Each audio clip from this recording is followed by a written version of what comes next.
On today's show, a popular topic in Hawks circles right now is just how good the Hawks should be. We'll get into all of that and more coming up.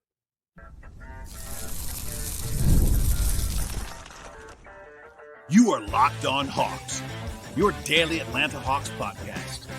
Part of the Locked On Podcast Network. Your team every day. Hello, friends. Welcome to episode 2176 of the Locked On Hawks podcast, part of the Locked On Podcast Network, now the #1 sports podcast network. I'm your host, Brad Rowland, coming to you on a Monday evening into Tuesday here near the end of the month of February. And today we'll be diving into some mailbag questions as well as the big picture topic of just how good the Atlanta Hawks actually should be versus how good they've been, etc. But first, I should say, it's been very busy on the show the last week and a half, 2 weeks or so, even during the All-Star break.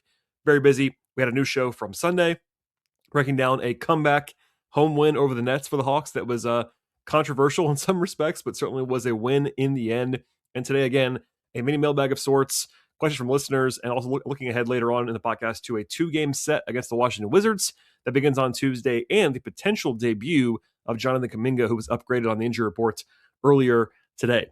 First things first, though, we will dive in with a question from Stuart, who says, this might be too general of a question for your next mailbag, but how good do you think the Hawks actually should be right now?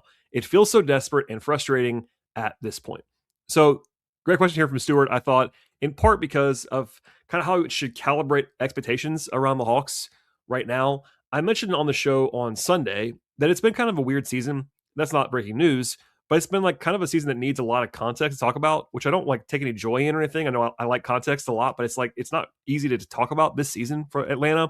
It's been very strange in some respects. If you take a kind of a half step back and look at it big picture, that kind of comes into focus a little bit more than just like, going day to day, game to game, etc.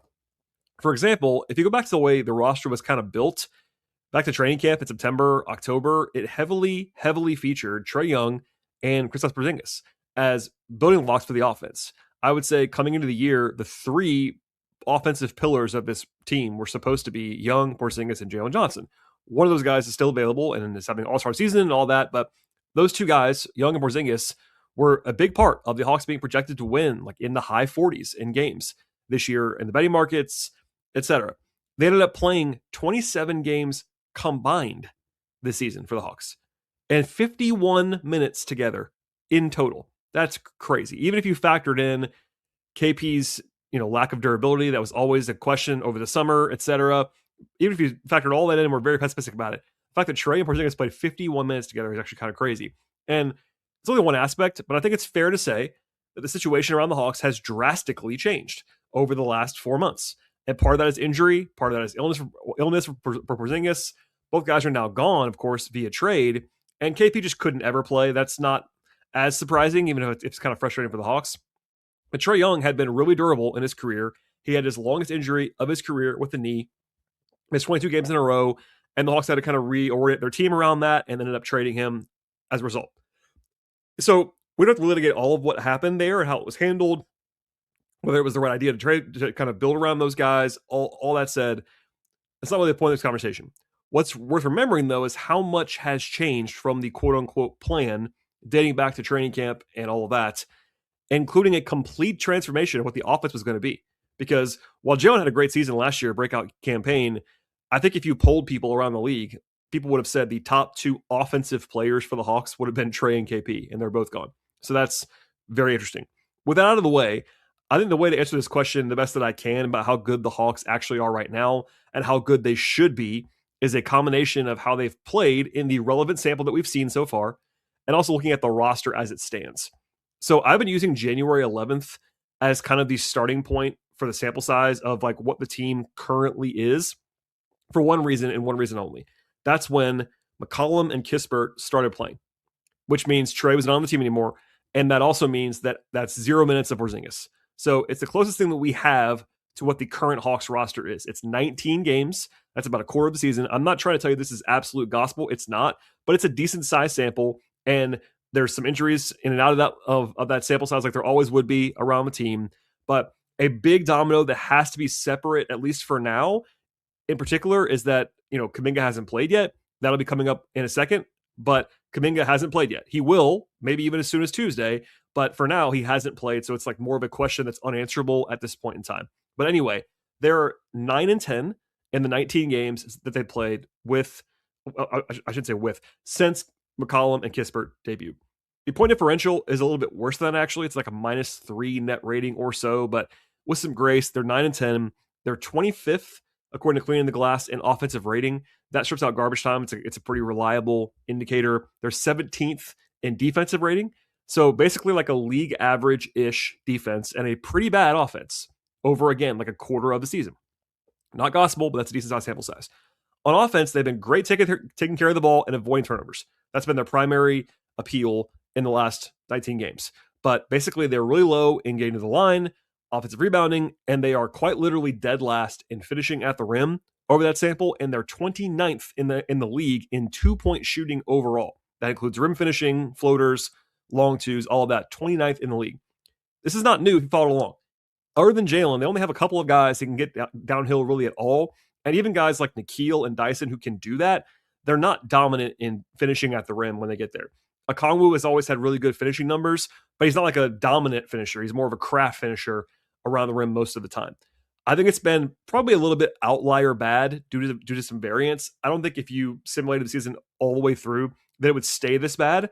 But this current roster, again, hold on Kuminga, who might change this to some extent. The current available roster, sans Kuminga, is not a good 2-point shooting team, like on paper. It's just not. So the eye test backs that up.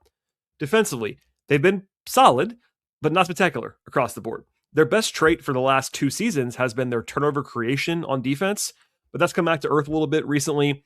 Part of that is that McCollum and Kispert do not do anything at all in those areas. Even Trae Young, who's not a great defender by any means, had decent steal numbers because he had pretty good hands, etc. It's basically back to like Dyson and Nikhil to some extent, and whenever Mo Gay plays.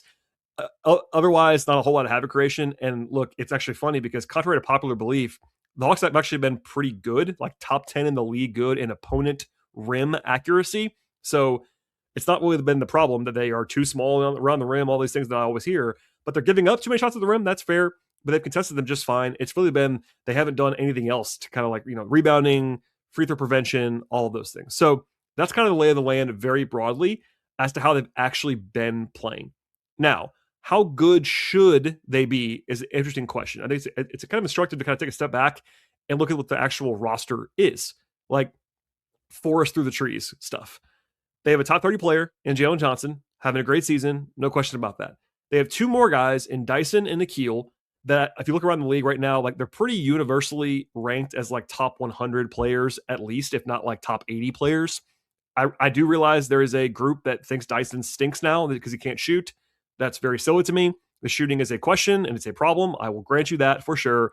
But he's still a really good player, great defender, top 20 in the league in assists, all that stuff. And by the way, the Hawks are way, way, way better by the numbers when he plays this year than when he doesn't. That's just the reality. So with that said, those 3 guys. Then you have, I think Okongwu and McCollum are clearly like starting level players. They're not so good that they have to start, but they're also like clearly top 6-7 guys on a good team even. Like those are good players. That I won't do the whole thing about all those guys right now. CJ's on-off stuff's great so far this year. Okongwu I've talked about, ad nauseum basically. He's really good. He's also not like a star player. That's all fair to say. That's 5. Then you have Maurice Shea, who I did a segment on last week. I won't do the whole thing again now. He gets too much flack right now, I believe. But at the same time, it is safe to say and accurate to say he's not taking a step forward this year. And he's not some like awesome player in the moment. That is all fair. After that, it's a bunch of like, not fringe players, but like clearly backups. Jock Landale is a decent player. He's a backup. Mo Gay, I really like, but has clear offensive flaws. Gabe Vincent, Corey Kispert, like these guys are not starters. They're not even like top 7 guys on a good team right now. Asa Newell, same thing as a rookie. So to be transparent, I asked this question to 2 different scouts that I know across the NBA. They are not Hawk scouts, outside scouts that I know. And they gave me similar answers. I didn't tell each other what each other said. This is just a prompt from me and an answer. One of them, their answer was, and I quote, I think it's a 500 team right now. That was the full answer. Reasonable answer. The other one said, and I quote, everything about the Hawks screams play in to me. I still rather be them than most teams in the range because they are young and they have the pick coming. So basically, that's similar to how I feel. Looking at the roster, look at how they've played. I think the Hawks probably are going to win more than they lose the rest of the season. Part of that, though, is what I've talked about for a while now, is that the schedule is a lot softer. And I projected during the All-Star break, hey, they're going to win more than they lose the rest of the season. And I did say, like, part of that's that the schedule is really easy. Now, if you zoom out and ask me, like, what this roster currently as constructed, and, Kuminga is a wild card. I'm putting that to the side right now, just to say that out loud one more time. The roster they've had the last quarter of the season, I would say it's like a 500 team. The data says that so far. That's more that's more like anecdotal, like, than actual roster looking at it. But if you combine what the Hawks roster looks like and what the data looks like, and my eyes tell me, and having watched the games and all that stuff, put it all in the mix, 500 sounds right to me for the current roster. Current roster. That's important to note. And maybe JK changes that to some degree. It is the wild card. He's not played yet. I don't think he's like a franchise savior in the way that some fans on YouTube would tell me, but he's clearly a talented player who does some things that the Hawks need right now. I think that's something that I noted, something that the front office has noted, Auntie said, even Satter has said. The rim finishing, the rim attacking, some of that aggressiveness and physicality the Hawks definitely need. He can bring that if he plays enough and plays well. That will help them, I think. And combined with like playing maybe someone like Corey Kispert a little bit less, for example, I think it could be a meaningful difference in the standing of a team. But it isn't going to just suddenly make them like a 60-win team overnight. And I do think it's just wise to, as I wrap this up, to remember this current team is not the team that was projected to win 48, 49 games by a lot of people, including me. That would not have been the projection at FanDuel or with ESPN's BPI or EPM or whatever you want to look at. Pick your favorite projection system. I promise you, if you did just the current roster the Hawks have, it would not be 48 wins. It just wouldn't be. I'm sorry. It wouldn't be. So the second scout that I quoted is right, though, and that this team is in a better overall position than most teams in this range. Usually the middle is where you want to avoid in the NBA. And I agree with that. Generally speaking, you don't want to be stuck in the middle. But the difference is with the Hawks, and I see this all the time, people are frustrated, and I totally get that. When they lose, it's like, oh, this team's stuck in purgatory. It makes sense, but also look beyond just the record and just note that, like, they're really young. They have very clean salary cap books. They had that awesome potential pick from the Pelicans / Bucks. All of that matters. And again, I think Auntie basically announced that with his post-deadline comments that everything they were trying to do this month was future focused. And you don't have to agree with that by any means. But for me, that's probably the right approach. When you stack up what this roster currently is, it's not like a title contending team. And they acknowledge that basically with what they did at the deadline. So is that a satisfying answer to Hawks fans? Probably not.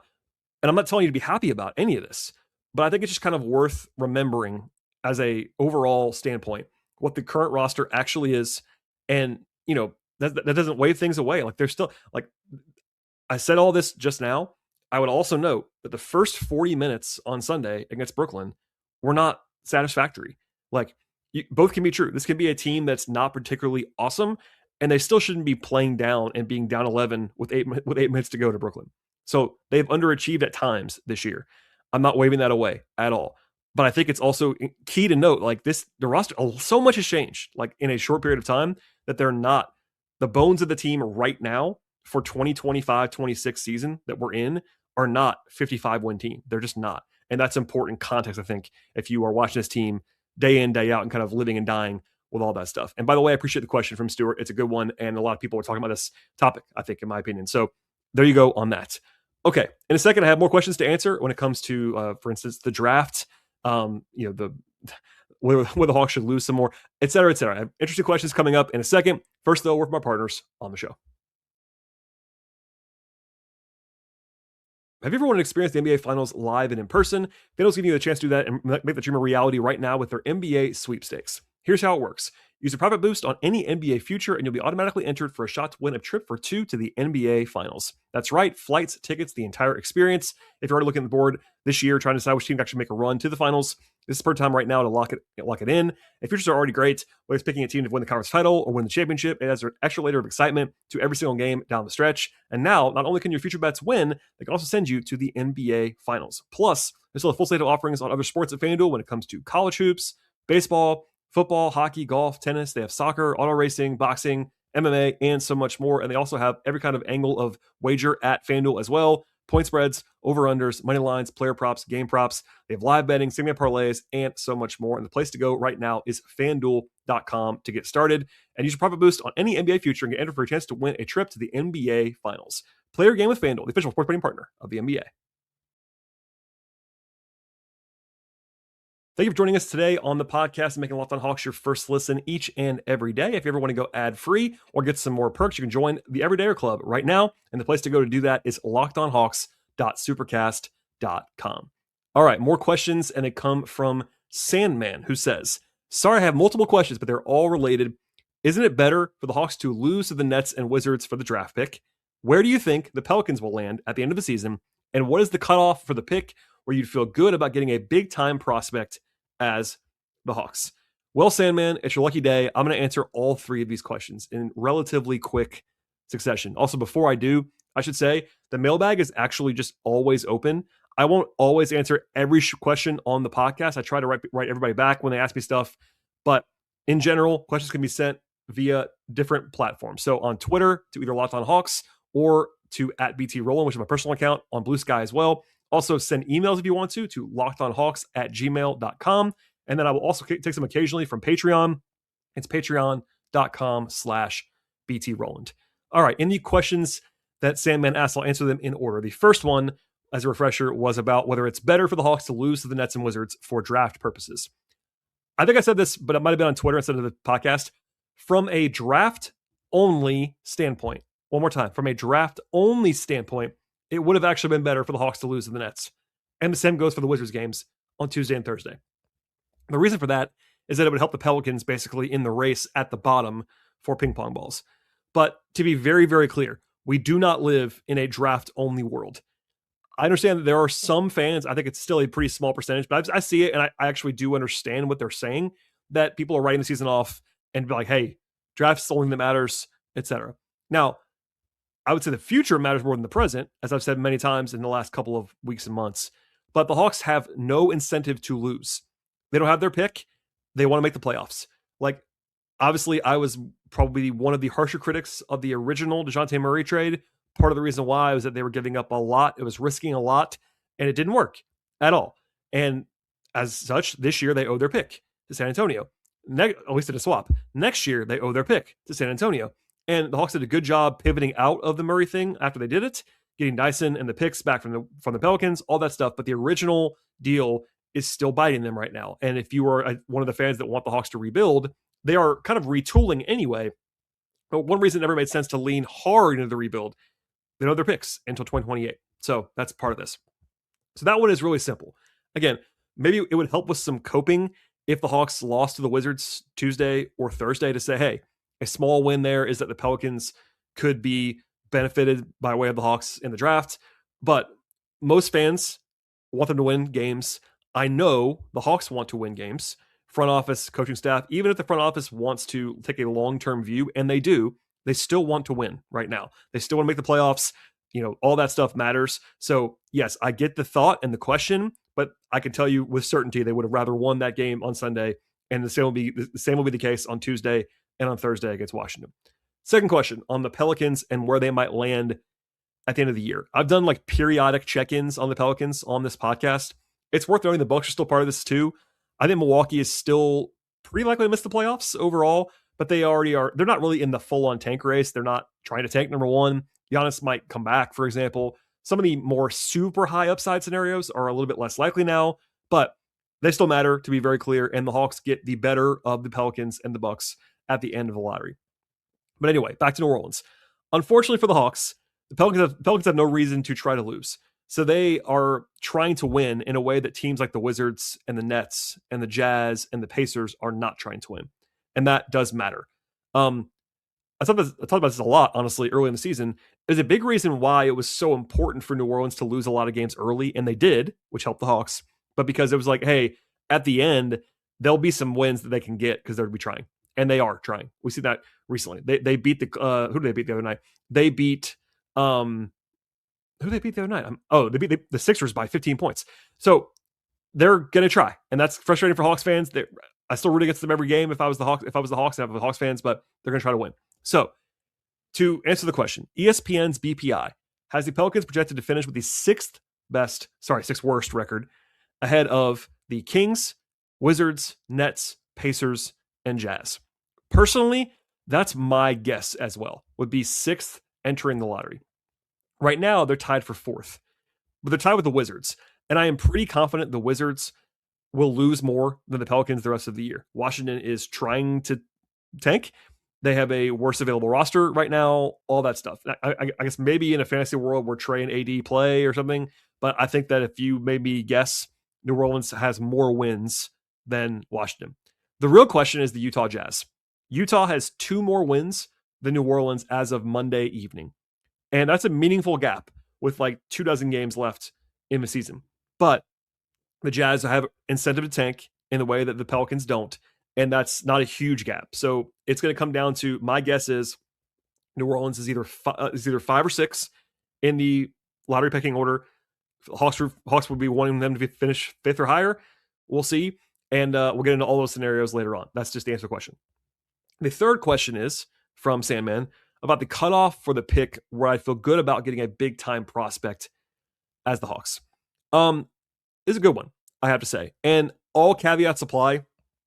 If you're new to the podcast, I love the draft. I've covered the draft for a long time, independent of the Hawks. So I do Hawks coverage that includes draft coverage, but I also do independent draft coverage. I was the draft person at Dime for almost a decade. I do a lot of draft coverage. I'm not Ben Pfeiffer. I'm not Jeremy Woo, Sam Vecini, Picker. I'm not a full-timer. I'm not pretending to be, but I do watch a lot of college basketball. I do a lot of work on the draft.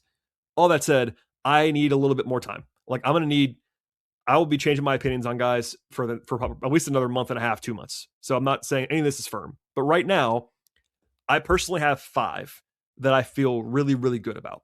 Not in a specific order just yet, but Cam Boozer from Duke, Darren Peterson from Kansas, AJ DeBonsa from BYU, Caleb Houston from North Carolina, and Kingston Flemings from Houston are the 5 that I would feel really good about as the Hawks. So if Atlanta gets a top 5 pick, I feel pretty good about that.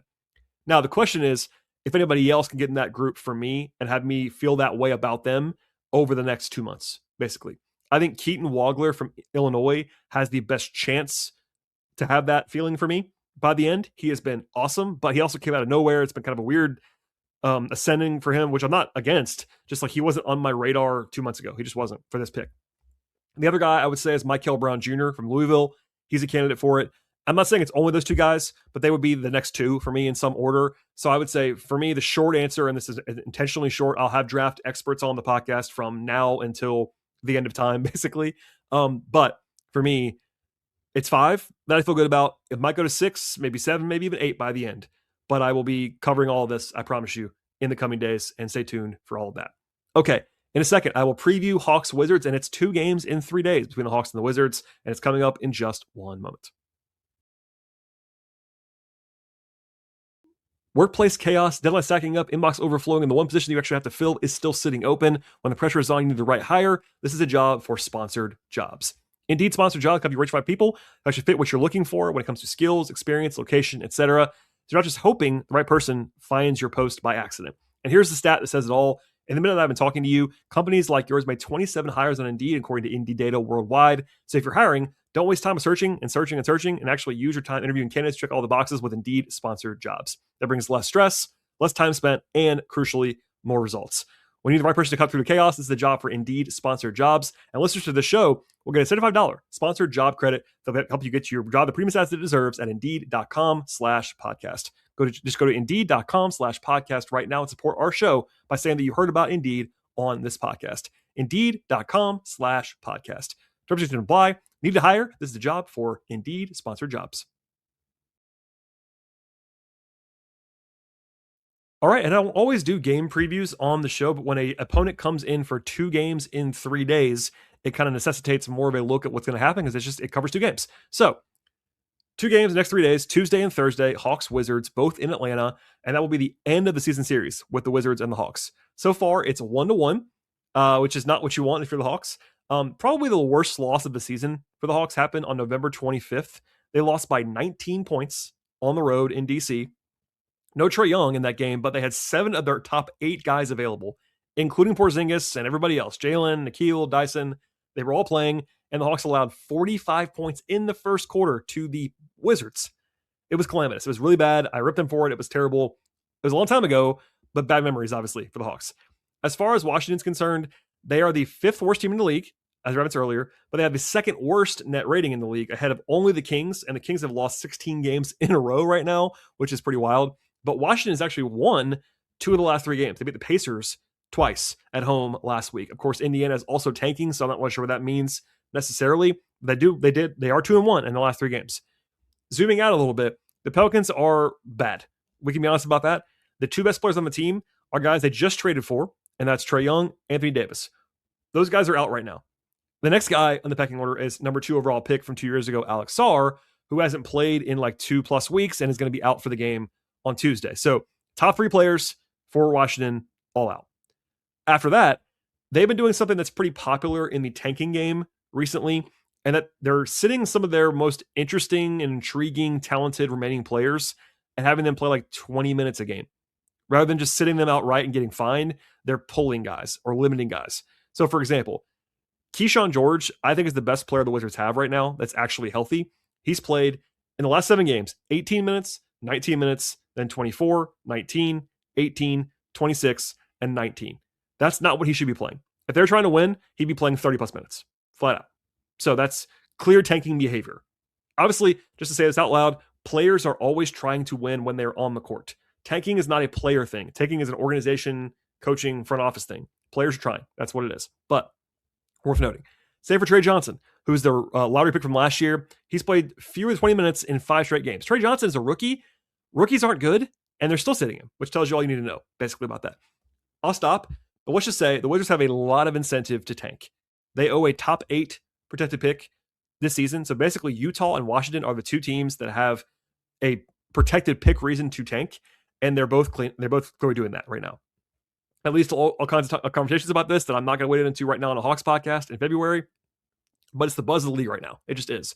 So, from a profile standpoint, Washington is almost nothing well, which I feel bad about. Like, they are young and athletic to some degree, but their best area by the numbers is actually on offense, 3-point shooting, where they're like league average, which isn't great, but still fine. Defensively, they're actually a pretty good shot blocking team, top 5 in the league. But overall, they are 29th in offense and 28th in defense.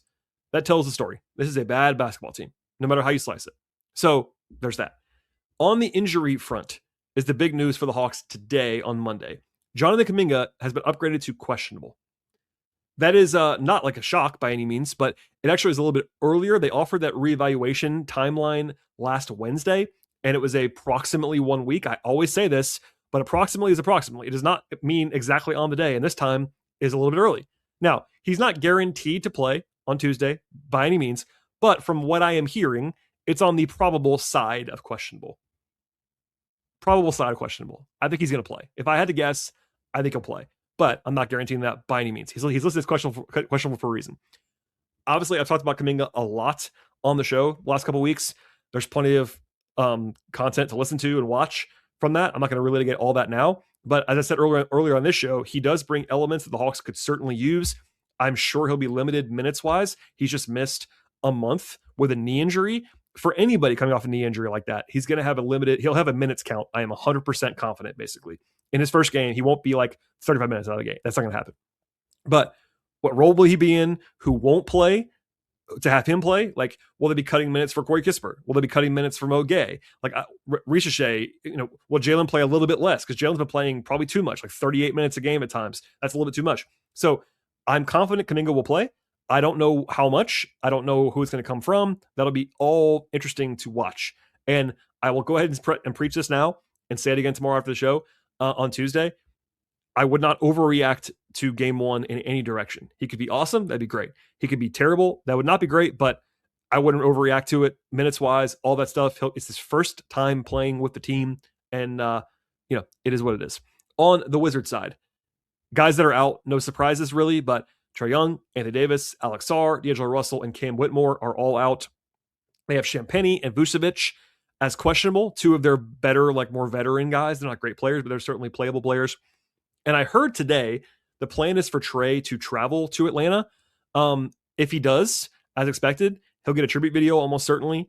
It'd be interesting, honestly, a lot more interesting if he was going to play on Tuesday, but he's not going to. He's out But yeah, the return of Trae Young, even if he's not playing, first time in an opposing uniform, opposing huddle, all that stuff, and we'll see how that all goes on Tuesday. And last thing to kind of tell you the story about this game, the Hawks are currently, as of Monday night, which could change, the Hawks are currently favored by 13.5 points, according to our friends at FanDuel. And if you're new to the show, I like to tell you that because not really for the gambling aspect, or the betting, however you want to put that. I strongly believe, and there's plenty of research about this, the most accurate, publicly available predictor of basketball games, football games, etc., is the closing point spread. That doesn't mean it's infallible, but it's a smart market, basically. And that means the Hawks are expected, quote unquote, projected to win by 13.5 points against the Wizards. That means the Hawks are a lot better than the Wizards, and they're playing at home. You don't need me to tell you that because of that. Everyone knows that. But it does tell you that it's a big number, and it's the biggest number the Hawks have been favored by in a game this entire season. It could change, but on paper, that is saying this is actually the quote unquote easiest game on the entire schedule for the Hawks so far this year. I don't know if you believe that or not. I don't necessarily think that I agree with that 100%, but it's certainly up there. And that tells you the urgency level of getting a win. I answered this earlier about there is some minor upside to losing from a draft perspective. But look, I always give the caveat that nothing is assured in the NBA. It's probably annoying to listeners. I believe it though, and that's the reason why I say it. For example, the Hawks almost experienced this firsthand on Sunday. They're down 11 points with 8 minutes to go to a bad tanking Nets team. They won the game, but the expectation for these two games should be the Hawks winning. Even what I just said earlier, I just did a whole 10-minute segment about how I think this is kind of a 500 team right now. But guess what? A 500 team that's trying should beat the Wizards both times. Now, I'm not guaranteeing anything because the Hawks lost this year to the Wizards on the road by 19 with a better team than they had now. They had everybody healthy except for Trae. They had Porzingis. They had all those guys were playing, and still they lost by a lot. So nothing's guaranteed, but that was a better Wizards team than they have now, for example. Flat out, you're at home against a bad team that is also not maximizing its chances to win on purpose. So we'll see. I'll be in the building for the game on Tuesday. Please stay tuned for a full breakdown as I always would, and then another one after the game on Thursday. So lock in. If you're new to the podcast, we do post-game shows all the time. We do shows in between games all summer long, pre-draft stuff, summer league content, free agency, trades. It's all here for you. It's a one-stop shop for Hawks coverage. So please lock it in now. Subscribe on audio platforms like Apple and Spotify. Subscribe on YouTube. Ratings, reviews, appreciated. Tell your friends about the show, and also, importantly, follow the show on X/Twitter at Locked On Hawks. Follow me there at BT Rowland. Follow me on Blue Sky, BT Rowland. And then also follow my non-podcast coverage of the Hawks, which can be found at patreon.com/BT Rowland. All right, everybody, enjoy the rest of your Monday into Tuesday, and we'll see you after the game on Tuesday night.